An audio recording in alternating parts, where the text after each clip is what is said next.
اعوذ باللہ من الشیطان الرجیم بسم اللہ الرحمن الرحیم ولا تقتلوا اولادکم خشیۃ املاق نحن نرزقهم وإياكم ان قتلهم كان خطأ کبیرا صدق اللہ العظیم۔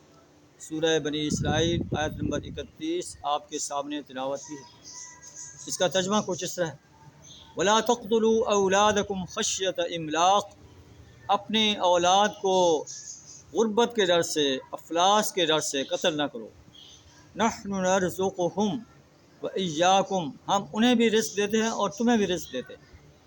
إِنَّ قَتْلَهُمْ كَانَ خِطْئًا كَبِيرًا، بے شک ان کا قتل بہت بڑا گناہ ہے۔ تو اس آیت کے اندر اللہ تعالیٰ نے غربت کے ڈر سے اپنی اولاد کو قتل کرنے سے روک دیا ہے۔ عرب کے معاشرے کے اندر جو ہے خاص کر بیٹیوں کو جو ہے زندہ درگور کر دیا جاتا تھا، ان کو مار دیا جاتا تھا کہ ان کو ہم کیسے کھلائیں گے، یہ کمانے والے نہیں ہیں، یہ جنگ میں ہماری مدد نہیں کر سکتے۔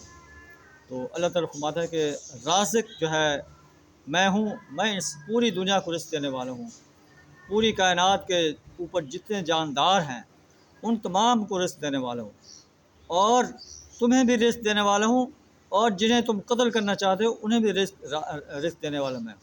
وَلَا تَقْتُلُوا أَوْلَادَكُمْ خَشْيَةَ إِمْلَاقٍ، غربت کے ڈر سے اپنی اولاد کو قتل نہ کرو۔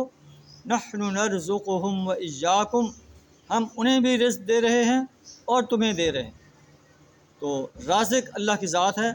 آج کل جو ہمارے معاشرے کے اندر، پوری دنیا کے اندر منصوبہ بندی کی لہر چلی ہوئی ہے کہ منصوبہ بندی کرو، کم بچے پیدا کرو۔ اللہ تعالیٰ اس کو روک رہا ہے کہ منصوبہ بندی اس انداز سے نہیں کرنی کہ بچوں کو پیدا ہونے سے روک دیا جائے، بلکہ جو ہے معاش کے لیے منصوبہ بندی کرنی ہے کہ بہترین انداز سے معاش کو حاصل کیا جائے۔ اللہ جو چاہتا ہے انسان کے لیے معاش کے ذرائع کو وسیع کرتا چلا جاتا ہے، وہ اس کی کوشش کو دیکھتا ہے کہ وہ کتنی کوشش کر رہا ہے، حلال ذرائع سے اپنی روزی کو طلب کر رہا ہے یا حرام ذرائع سے طلب کر رہا ہے۔ اللہ فرماتا ہے کہ جتنا تم معاش کے لیے کوشش کرو گے، اللہ تعالیٰ تمہارے لیے راستے آسان کرتا چلا جائے گا۔ تو آئیے ہم بھی اپنے گریبان میں جھانکیں کہ کیا ہم اللہ کے اس آرڈر کو پورا کرنے کے لیے کوشاں ہیں یا اللہ کے اس آرڈر کو پامال کرنے کی کوشش کر رہے ہیں۔ تو اللہ فرماتا ہے وَلَا تَقْتُلُوا أَوْلَادَكُمْ خَشْيَةَ إِمْلَاقٍ، اپنی اولاد کو غربت کے ڈر سے قتل نہ کرو۔ نَحْنُ نَرْزُقُهُمْ وَإِيَّاكُمْ، ہم انہیں بھی رزق دیتے ہیں اور تمہیں بھی۔ إِنَّ قَتْلَهُمْ كَانَ خِطْئًا كَبِيرًا، بے شک ان کا قتل بہت بڑا گناہ ہے۔ اللہ سے دعا تعالیٰ ہمیں قرآن کے اس آرڈر پر عمل کرنے کی توفیق عطا فرمائے۔ وآخر دعوانا الحمد للہ رب العالمین۔